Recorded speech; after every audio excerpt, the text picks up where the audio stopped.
Terima kasih untuk tim pelayanan pada hari ini telah membawa kita di dalam suatu suasana penyembahan.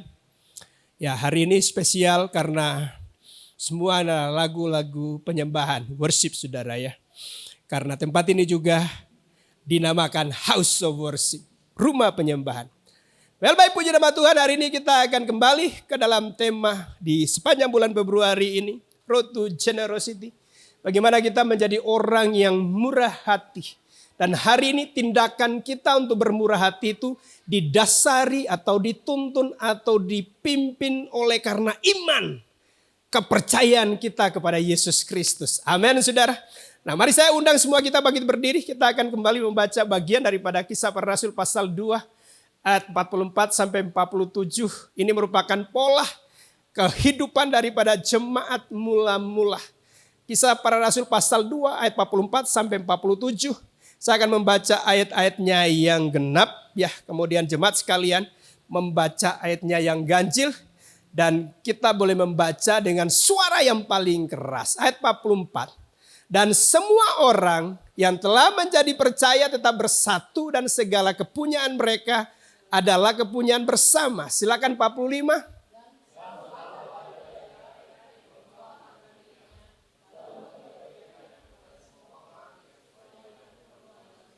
46, dengan bertekun dan dengan sehati.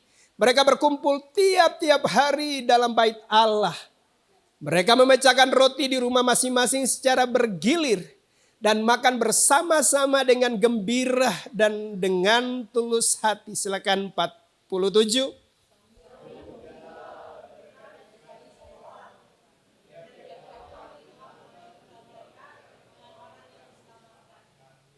Puji nama Tuhan, masih tetap berdiri. Kita akan buka Injil Matius pasal 6 ayat 25 sampai 34. Saya lanjutkan di pasal 6 ayat 25. Karena itu aku berkata kepadamu, janganlah khawatir akan hidupmu. Akan apa yang hendak kamu makan atau minum. Dan janganlah khawatir pula akan tubuhmu. Akan apa yang hendak kamu pakai. Bukankah hidup itu lebih penting daripada makanan. Dan tubuh itu lebih penting daripada pakaian. Silakan 26.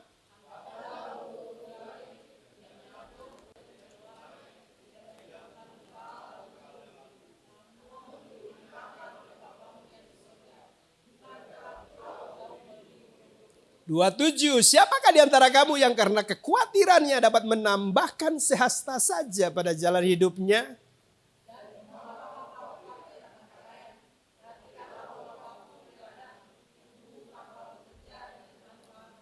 Namun aku berkata kepadamu, Salomo dalam segala kemegahannya pun tidak berpakaian seindah salah satu dari bunga itu.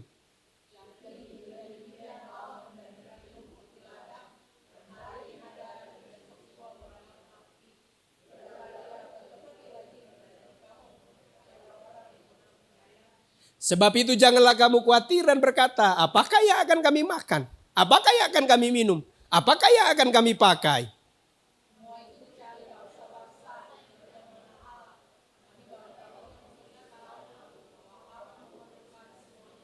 Tiga, tetapi carilah dahulu kerajaan Allah dan kebenarannya, maka semuanya itu akan ditambahkan kepadamu.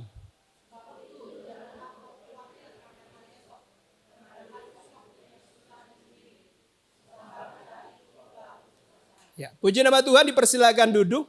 Kalau kita membaca di dalam bagian pertama Kisah Para Rasul pasal 2 tadi 44 sampai 47, ini merupakan suatu kehidupan yang adalah pola kehidupan jemaat mula-mula.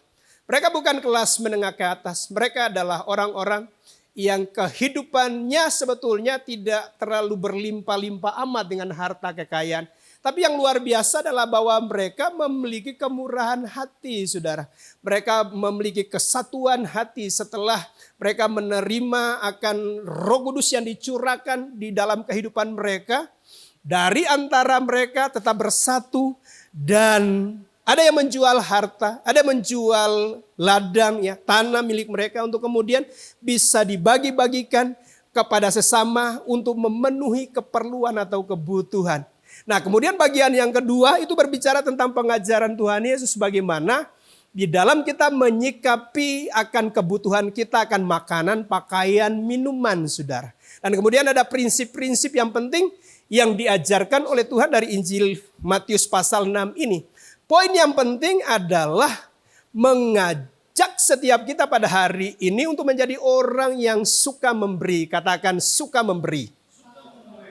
Nah, orang yang tidak memberi sebetulnya oleh karena berpikir ketika memberi akan ada yang berkurang di dalam kepemilikan atau harta atau kepunyaan.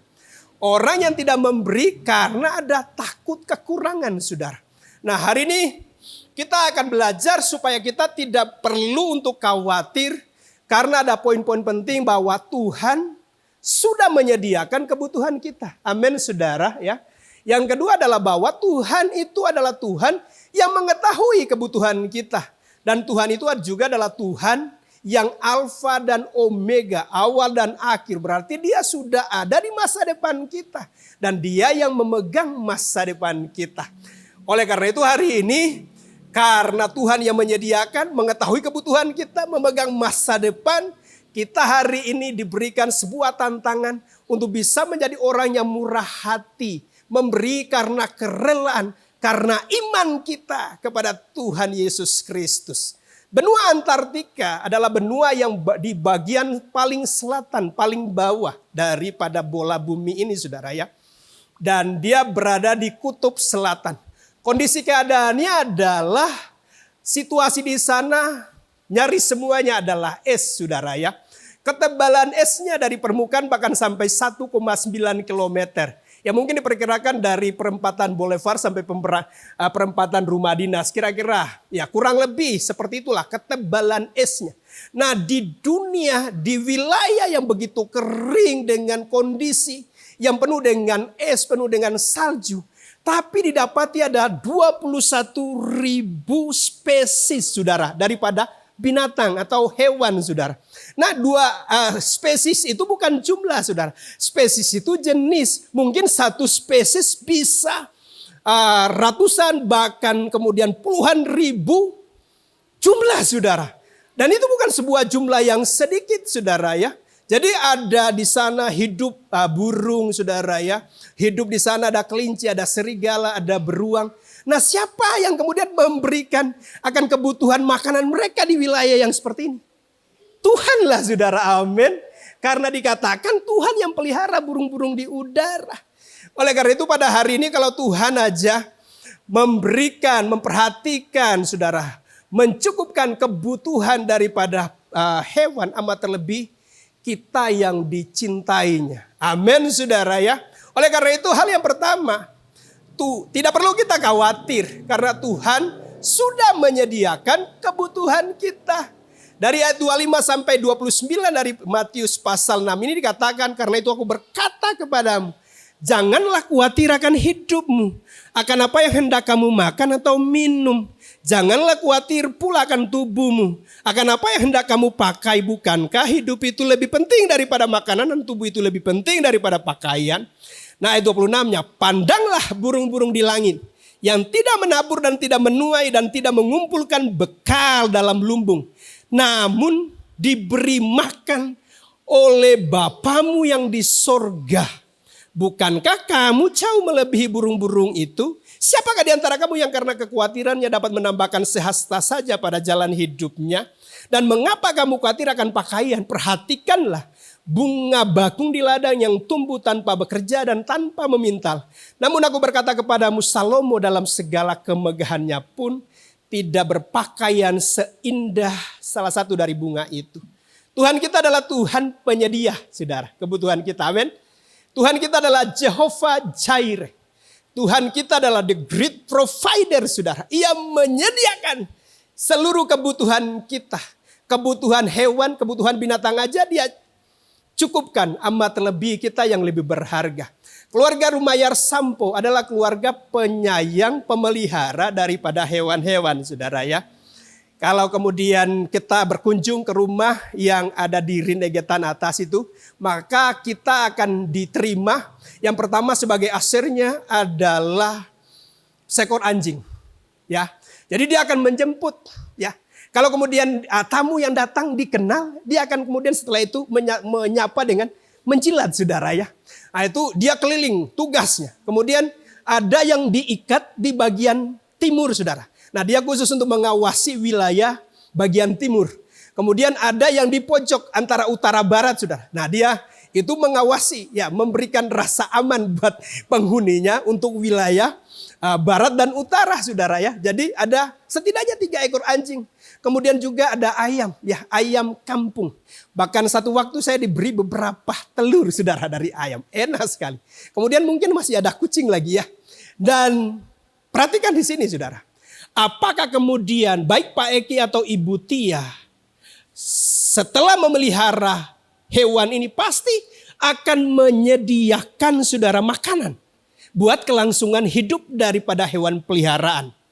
Nah, kalau kemudian buat hewan ini aja yang dipelihara kemudian diberi makan, apakah setelah itu kemudian melupakan Fetko dan Ici? Enggak, saudara. Jangankan makanan, minuman, pakaian. Bahkan disekolahkan di sekolah yang terbaik, diberikan hal-hal yang terbaik. Kenapa? Lebih berharga daripada hewan tadi, saudara. Lebih berharga dari ayam, dari anjing, dan dari kucing, saudara. Nah, Tuhan memberikan suatu perbandingan yang seperti ilustrasi yang saya sampaikan. Karena kalimat yang digunakan di sini adalah Bapamu yang di sorga tahu bahwa kamu memerlukan semuanya itu. Nah, kata Bapa bukan penggunaan kata Tuhan. Menunjukkan suatu hubungan kekeluargaan, hubungan relation yang begitu kuat seperti ayah dan anak, saudara. Nah, Tuhan aja ngomong burung di udara dipelihara, terlebih kita, saudara.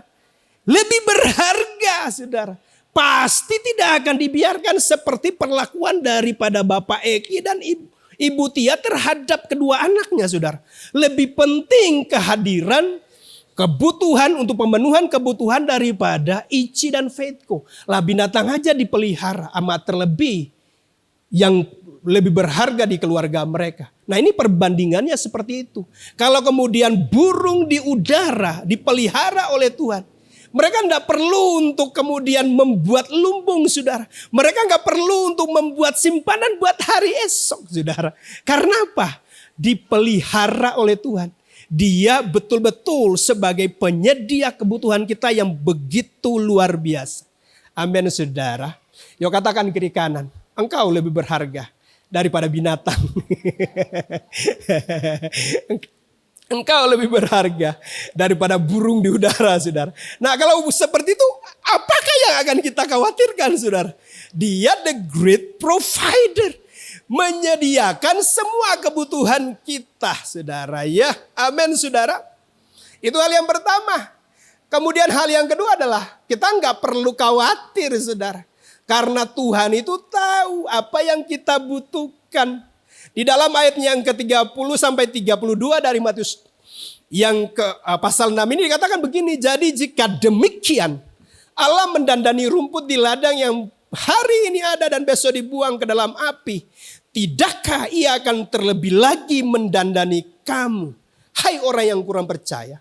Sebab itu janganlah kamu khawatir dan berkata, apakah yang akan kami makan? Apakah yang akan kami minum? Apakah yang akan kami pakai? Semua itu dicari bangsa-bangsa yang tidak mengenal Allah.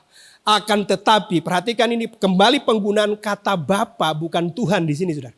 Akan tetapi Bapamu yang di sorga tahu bahwa kamu memerlukan semuanya itu, saudara ya.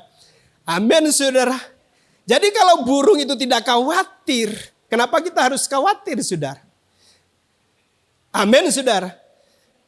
Yang setiap hari burung dipelihara, diberi makan oleh Tuhan seperti hewan yang ada di kutub di dalam satu kondisi di mana sebetulnya ketersediaan makanan itu mungkin lebih sedikit dibandingkan wilayah tropis misalnya, saudara. Karena itu kita harus tahu bahwa Tuhan itu adalah Tuhan yang tahu kebutuhan kita. Francis Chan berkata seperti ini. Kekhawatiran menyatakan bahwa kita tidak sepenuhnya percaya bahwa Tuhan cukup besar, cukup berkuasa, atau cukup mengasihi kita untuk mengatasi apa yang terjadi dalam hidup kita. Karena itu yakinkan kiri kanan, sekalipun itu mungkin adalah hal yang manusiawi bisa nyelip di pikiran kita untuk khawatir. Tapi yuk yakinkan kiri kanan, katakan jangan khawatir. Jangan khawatir. Karena kekhawatiran itu adalah sesuatu yang tidak produktif. Kekhawatiran itu tidak akan mengubah keadaan. Kekhawatiran itu justru akan membuat orang bisa lebih stres, saudara. Amin, saudara ya. Dalam satu buku yang judulnya adalah Feminine Faces, ya. Seorang bernama Clovis Capel, pengarang bukunya, kemudian dia menulis tentang kota Pompei.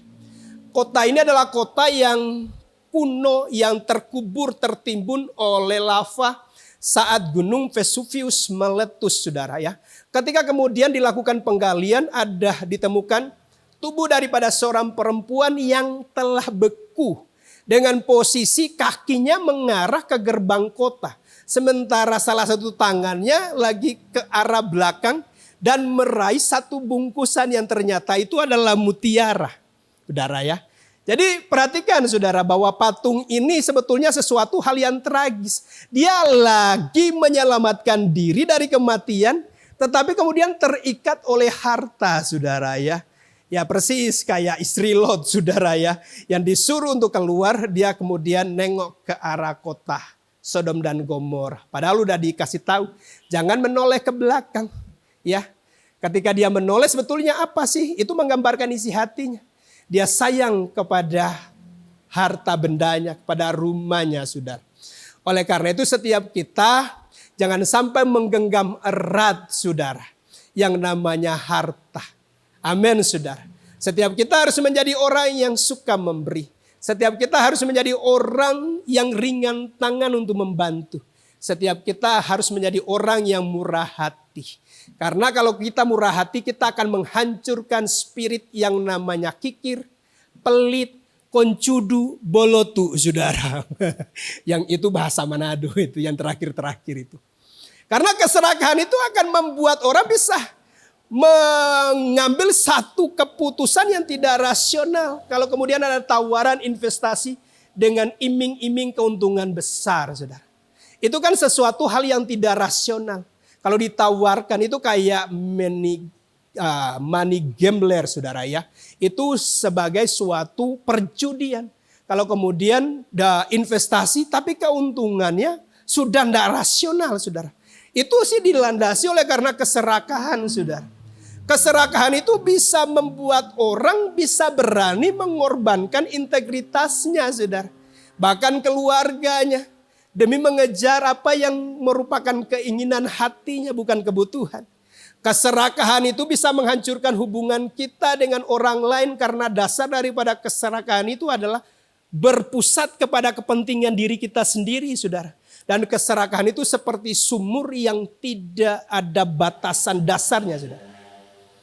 Dan berusaha dengan tanpa henti bisa memuaskan keinginannya. Tanpa pernah merasa puas. Oleh karena itu kita perlu menjadi orang yang murah hati. Amin, saudara. Kemudian hal yang ketiga adalah kita tidak perlu khawatir. Karena Tuhan kita adalah Tuhan yang sudah ada di masa depan. Di dalam ayat 33 dan 34 dikatakan, tetapi carilah dahulu kerajaan Allah dan kebenarannya.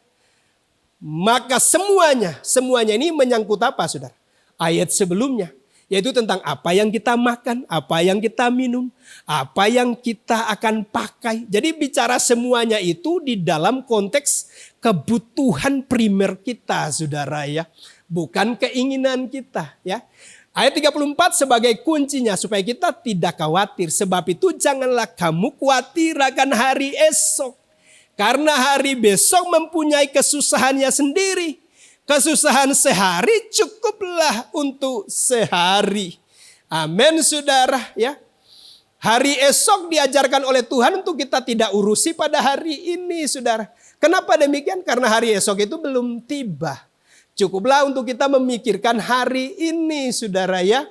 Amin, karena hari esok itu ada berkatnya tersendiri. Coba buka Ratapan 3 ayat 22-23 dikatakan begini. Tak berkesudahan kasih setia Tuhan. Tak habis-habisnya rahmat-Nya. Apa saudara? Bagian berikutnya. Selalu baru tiap pagi saudara. Artinya begitu kemudian kita memasuki hari yang baru, sudah ada berkat yang baru. Bahkan saat kita tidur nggak melakukan apa-apa, Tuhan udah memberkati kita. Dia memberkati orang yang dicintainya pada waktu tidur. Jadi begitu bangun kita udah punya berkat yang baru.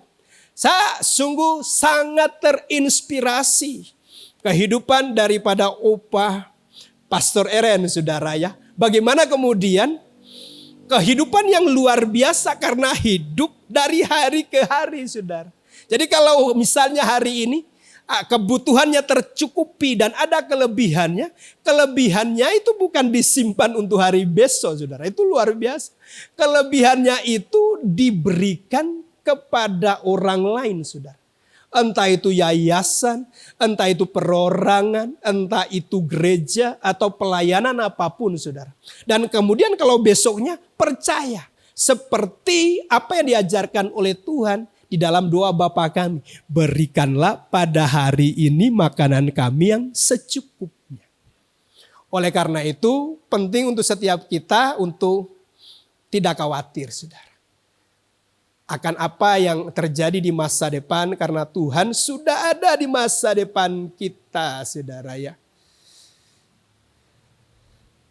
Dan di dalam ayatnya yang ke-34 dari Matius pasal 6 ini saudara. Ini harusnya boleh tertanam secara kuat. Tetapi carilah dahulu kerajaan Allah dan kebenaran. Maka semuanya itu akan ditambahkan kepadamu. Fokus kita adalah bagaimana kita mendahulukan kerajaan Allah. Dan kerajaan Allah itu di dalam Roma 14 ayat 17 bukan tentang makanan saudara. Bukan tentang minuman saudara. Bukan tentang kebutuhan jasmani kita. Tapi soal apa saudara? Kebenaran, damai sejahtera, dan sukacita oleh Roh Kudus. Karena itu satu pernyataan quote berikut ini yang bagus sekali. Masa depan saya yang tidak saya ketahui ada di tangan Tuhan yang maha tahu. Amin saudara ya. Oleh karena itu kita tahu bahwa Tuhan itu Tuhan penyedia bagi kita, Jehovah Jireh. Tuhan tahu kebutuhan kita dan Tuhan sudah memegang masa depan kita. Yuk, saya mendorong untuk melakukan bagian yang keempat ini yaitu memberi dengan berani, ya. Memberi dengan berani, memberi dengan iman. Karena sebuah studi, sudah ini studi ya. Yang menyatakan bahwa ternyata orang-orang kaya itu justru tidak terlalu murah hati. Orang miskinlah yang lebih murah hati, saudara ya. Karena kemudian studi ini bisa dikonfirmasi dengan studi yang lain ya. Di mana kemudian orang miskin itu lebih baik bersedia membantu, punya kepedulian sosial yang tinggi dan punya belas kasihan untuk orang lain. Kalau kemudian kita melihat realita berdasarkan studi ini bahwa ternyata saudara, murah hati itu bukan soal kita punya kelimpahan apa enggak saudara. Tapi itu soal apa? Soal hati. Ya, soal hati. Jadi jangan tunggu nanti tabungan saya sekian saudara di bank, deposito saya sekian di bank. Atau nanti kemudian kalau saya sudah berkelimpahan, saudara, baru kemudian memberi. Kapan kita memberi? Sekarang saudara ya, amin. Lanjutkan, saya tahu saudara bahwa jemaat ini adalah jemaat yang suka memberi, suka berbagi, peduli, punya kemurahan hati. Saya mendorong untuk setiap kita melanjutkan itu di dalam sepanjang kehidupan kita. Pemberian itu kan bukan hanya soal materi saudara, pemikiran, pemberian ketika kemudian kita memperhatikan orang lain saudara, mendoakan orang lain saudara. Di dalam bentuk mungkin bukan uang tetapi materi. Itu adalah suatu bentuk kemurahan hati karena sekali lagi bukan tergantung kepada berapa banyaknya berkaitan dengan harta atau uang kita saudara. Di dalam Markus pasal 12 ayat 41 sampai 44. Ini kisah tentang bagaimana kemudian janda memberikan 2 peser saudara ya. Jadi pemberian itu secara angka sangat kecil saudara. Dan ini saudara menarik sekali karena ternyata Tuhan dia memperhatikan saudara. Orang yang datang kemudian memasukkan uang di dalam kas persembahan. Coba Anda bisa bayangkan kalau kemudian saat persembahan sebentar saya berdiri di sini memperhatikan saudara. Apa yang akan dilakukan? Kesaksian Pak Edwin ada keluarga ya yang kemudian memberi. Tapi motifnya supaya kemudian dilihat orang saudara. Ya. Ada di salah satu gereja besar. Dulu kan kalau uang 100.000 itu besar sekali angkanya saudara. Sambil kemudian dikeluarkan, dikipas-kipas begini saudara. Baru kemudian dimasukkan saudara. Nah itu motifnya adalah supaya kemudian dilihat saudara.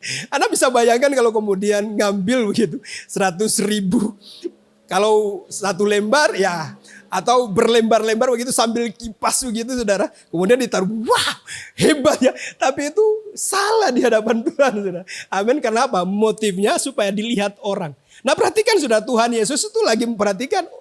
Datang orang kaya saudara yang memberikan yang mungkin nilainya besar sekali saudara. Kemudian datang yang janda miskin ini memberi 2 peser. Dan kesimpulan Tuhan itu sungguh tidak bisa mungkin masuk di dalam hitungan kita saudara. Kenapa? Karena kemudian Tuhan berkata bahwa janda miskin ini memberi lebih banyak. Bukan soal jumlahnya, tapi persentase berdasarkan kepada kekayaan atau harta yang dimiliki daripada orang yang memberi, saudara. Kalau kemudian pendapatannya 10 juta per bulan dia kasih 100.000, besar enggak? Kecil, saudara, secara persentase. Tapi kalau kemudian dia pendapatannya dalam sehari 100.000, kalau kemudian dia memberi 50, besar enggak?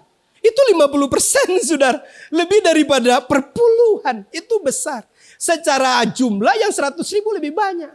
Tetapi secara persentase berdasarkan pendapatan atau kepemilikan daripada orang yang memberi.